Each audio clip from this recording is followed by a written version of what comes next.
प्रमाणपत्र, कुंडी प्रमाणपत्राची व्हॅलिडिटी, आरक्षण आमच्या हक्काचं, राज्यकर्ते झाले बैरे.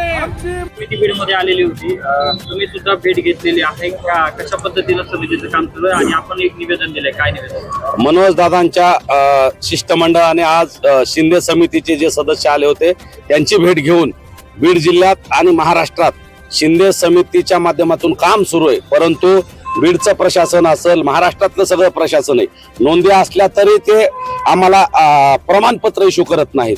आणि जे प्रमाणपत्र इश्यू झाले त्याच्या व्हॅलिडिटीचा सुद्धा प्रश्न आहे. म्हणजे जाणून बुजून प्रशासन आडवा आणि जिरवा असं धोरण राबवतंय मराठा समाजाच्या बाबतीत. त्याच्याबद्दलची सगळी तक्रार आम्ही इथं केलेली आहे. बीडचं जिल्हा प्रशासन असेल, तहसीलचं प्रशासन असेल, तालुक्याचं सगळं, आणि महाराष्ट्रातल्या प्रत्येक जिल्ह्यातून मनोजदादांना तक्रारी येत आहेत आणि ते लोकांच्या काय काय अडचणी त्या सांगतायत. त्या सगळ्या अडचणी आम्ही आज शिंदे समितीला कळवलेल्या आहेत. त्यांनी सकारात्मकपणे आम्हाला यावर तोडगा काढून लवकरच सगळ्या समस्या सोडवल्या जातील असं सांगितलेलं आहे.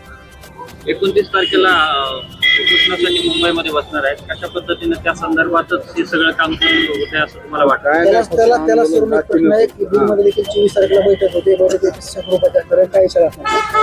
हा, शिंदे समिती आली. आम्हाला वाटतं आता मुंबईला मनोजदादा 27 तारखेला इथून निघतायत आणि 29 तारखेला जात आहेत आझाद मैदानावर. मग त्या पार्श्वभूमीवर सगळ्या महाराष्ट्रातला सरकारनं रिपोर्ट घेतल्यानंतर शिंदे समितीला पाठवलेला असावा असं आमची धारणा आहे. आणि शिंदे समिती आता ह्या 2-4 दिवसात काय करते ते बघायचंय. मनोजदादाने इशारा दिलेला आहे, सरकारला विनंती केलेली आहे की 27 तारखेच्या अगोदर तुम्ही निर्णय घ्या.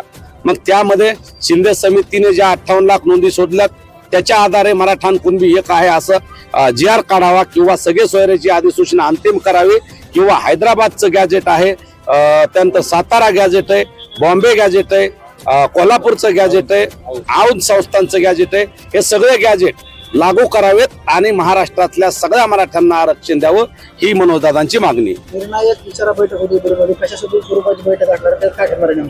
उद्याच्या 24 तारखेला बीड जिल्ह्याची निर्णायक इशारा बैठक मनोजदादांनी मांजरसुंबा या बालाघाटावर ठेवली. एरवी शहरामध्ये बैठका होतात परंतु ग्रामीण भागातही लोकांची इच्छा होती, त्यामुळे पहिला आता पॉइंट मांजरसुंबा निवडलाय. आणि बीड जिल्ह्यातल्या सगळ्या मराठा बांधवांना दादा तिथं बोलवणार आहेत, चर्चा करणार आहेत आणि मुंबईला जाण्याच्या अगोदर 27ला जाणार आहेत, 29ला उपोषण करणार आहेत. त्या पार्श्वभूमीवर सरकारला इशारा देण्यासाठी ही बैठक आहे आणि यातून सूचक सरकारला इशारा देतील. पुढच्या 2-3 दिवसात 24 नंतर सरकारनं 27 पर्यंत मराठा आरक्षणाचा निर्णय घ्यावा. याबाबत दादा सरकारला काय सांगतात हे आम्हालाही त्याची उत्सुकता आहे आणि बीड जिल्ह्यातल्या सगळ्या बांधवांना उत्सुकता आहे. प्रचंड संख्येनं ती जरी बैठक असली तरी ती सभाच होणार आहे आणि त्या दृष्टीने सगळे मराठा सेवक बीड जिल्ह्यातले सगळे कामाला लागलेत आणि गावागावात चावडी बैठका होत आहेत आणि घराघरात संदेश जातोय. त्यामुळे मोठ्या प्रमाणात तिथं सगळे बांधव येणार आहेत.